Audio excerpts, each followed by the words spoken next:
forbindelse mellem Danmark og Tyskland er på vej. Den 18 km lange Femern Bælt-tunnel bliver verdens længste sænketunnel. Tunnelen støbes på land i dele kaldet tunnelelementer, der nedsænkes og samles på havbunden.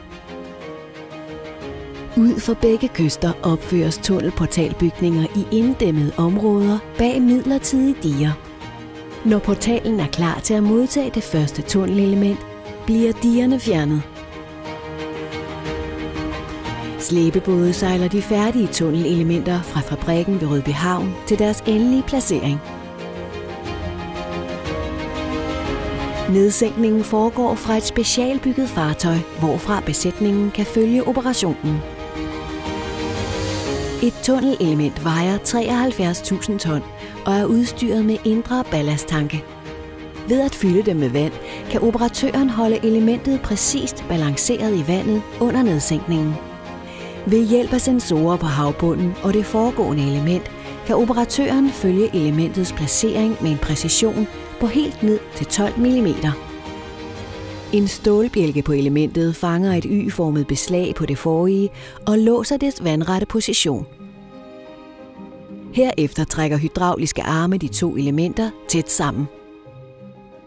Vandet, der er fanget mellem elementerne, pumpes ud.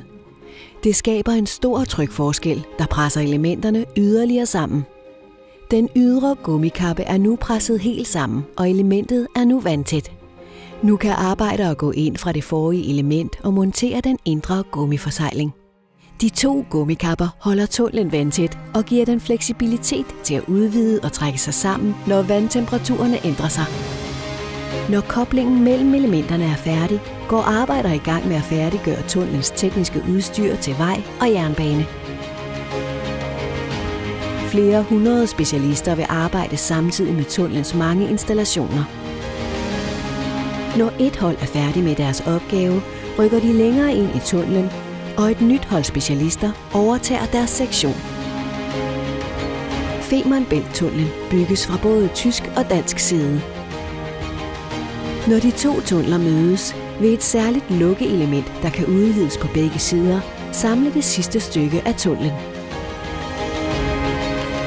Verdens længste sænketunnel står klar i 2029.